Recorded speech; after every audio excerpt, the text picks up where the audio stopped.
So, okay, we find these story ideas and we're like, oh, we're all excited. And maybe there's even a light bulb moment, like, I now I have a story. And what is the next step? And you have to pitch someone. And so at Forbes, there's staff writers and there's contributors. For a lot of us, we're going to be better pitching a contributor.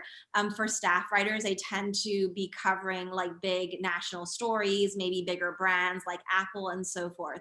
But there are contributors who at Forbes, I believe for most of them have to publish at least 5 articles a month.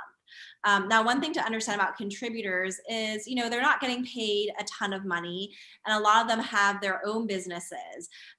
So if someone's going to pitch them, they're going to want to see you present the idea on a silver platter and make it as easy as possible for them, right? So they want to know, like, is this person an expert at what they do? Is this person a good writer? Are they going to make it easy? And so you want to put together a thoughtful pitch. One of the first things that you can do, like when someone looks at their email, the first thing is, oh, who is it from?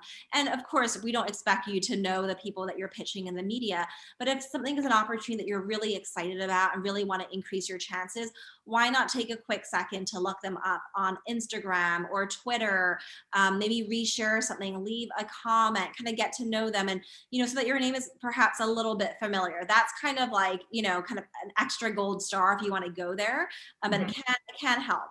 I know for podcasts, for example, Sigrun, if someone were to leave a 5-star review on iTunes and show up in different ways and be that supporter and cheerleader, you would definitely notice them. And when you see their name in the inbox, there's automatic like a nice feeling about them. Yeah. When you pitch, there's a few components. So first, you want to start off on a warm and friendly note for a Forbes column, showing that you understand their column, that you've maybe read their column, that you've enjoyed a particular article. Maybe you're saying, oh, I saw that you recently interviewed someone about this topic, and I have something complimentary to offer that could continue that conversation, but just putting a little bit of effort so it doesn't feel like a 100% copy and paste.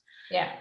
So then the next step would be to briefly explain who you are. This is not your hero's journey. This is not your about page. This is like 2-3 sentences about who you are and a little bit about your credibility. You don't just say, I'm a small business expert or I'm a marketing expert. Can you be like a little bit more specific about, how you help people? And maybe if you can say that you've been doing this for, everyone's credibility markers will be different. So some ideas could be, I've been doing this for a certain number of years. I've helped, or maybe it's I've helped X number of clients, or my clients have gotten results like this or that, or maybe you've been featured in the media before and you've been, kind of speaking on this topic. There's a lot of different things that you can just weave in like 1 or 2, 3 sentences max to just show that you are an expert. And then you would go into your story ideas. And I would say, it depends. Sometimes you can just pitch one story idea. Other times you might want to pitch, let's say 3, in case maybe the one idea, is not like a hit for them. And when you're sharing your idea, I like to share it in the format of like a headline. So, they see, ooh, I would click on that. Okay. And it's kind of, we talked about how can we make it as easy as possible because these contributors are really busy. So even coming up with a headline for the article.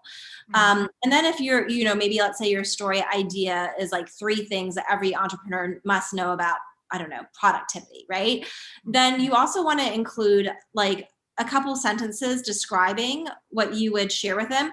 Because if you're like 3 things everyone must know, or the number 1 thing, they might be like, okay, well, that's great, but I still don't know what she's going to talk about. What are these 3 things? What is this one thing? Is it something that I've already covered? Or is it something new and different and exciting? So you just want to share a little bit. And when you explain the story idea, you're also, again, like showcasing your writing for them.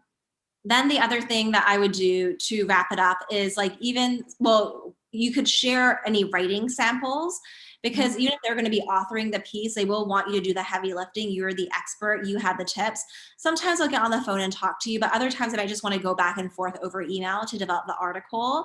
So if you can show, your writing, then they know, oh, this person's a good writer. They're going to be easy to work with. And then I also like to say, if, I'm also flexible. I'm happy to write about, or suggest story ideas around these other topics, just so that you're not closing the door. So those are some of the key elements of what would go into a pitch. So you basically haven't written the article. At the end of the day, the contributor writes it, but you are still, contributing the meat of it. Yeah, absolutely. And now more and more like contributors want it to be as easy as possible. So sometimes they'll actually have you write the article essentially, but they'll write the intro, and turn it over to you for your tips.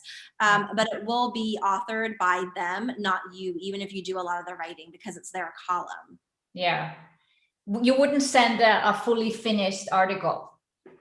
You could, yeah, you absolutely could. But the thing is, you just don't know what story idea they have. So you could even say, like, I would be happy to send over, like, a fully developed article or whatever makes this easiest for you. So you can offer that. You can offer that.